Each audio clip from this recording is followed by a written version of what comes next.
أعوذ بالله من الشيطان الرجيم. بسم الله الرحمن الرحيم.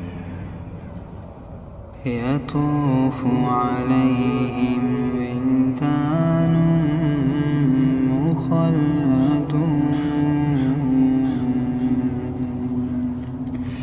بأكواب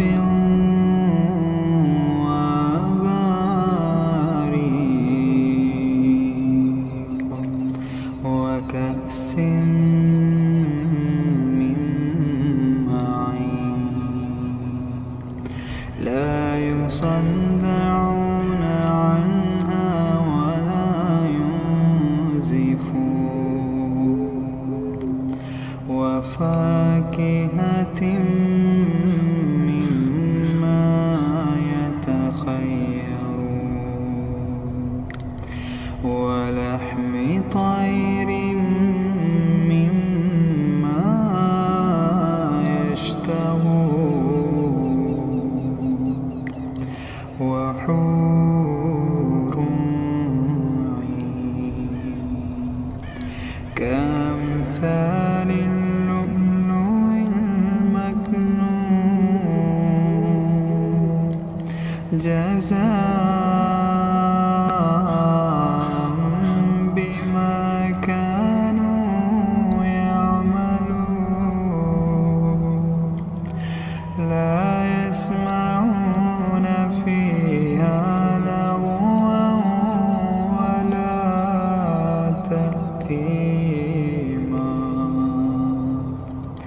إلا قيلا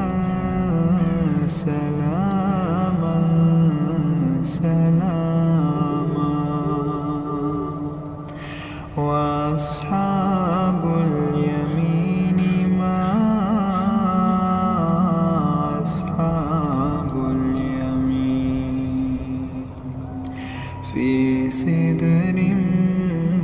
مخضود وطلح منضود وظل ممدود وماء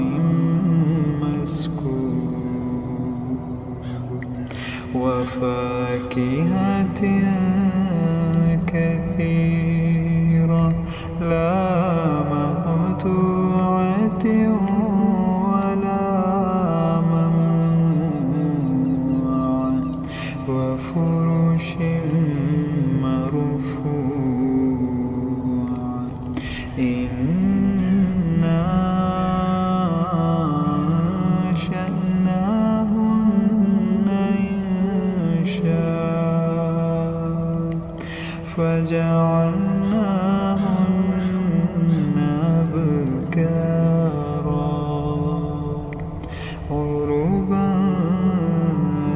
ترابا لأصحاب اليمين لأصحاب اليمين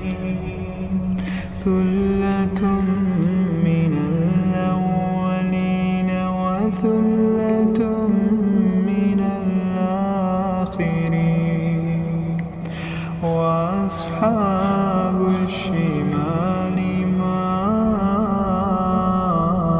أصحاب الشمال في سموم وحميم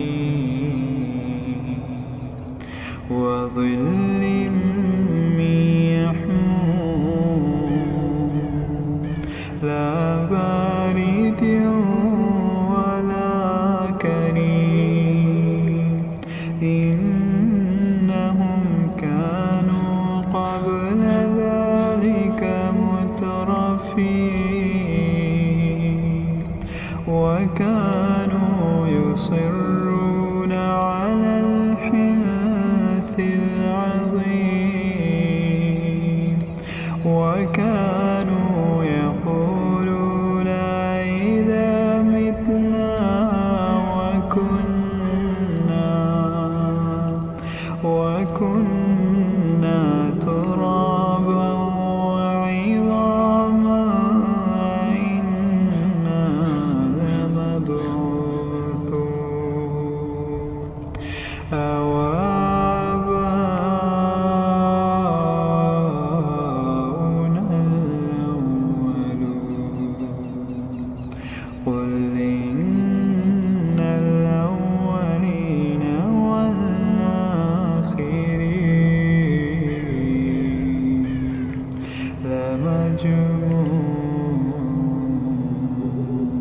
فمالئون منها البطون فشاربون عليه من الحميم فشاربون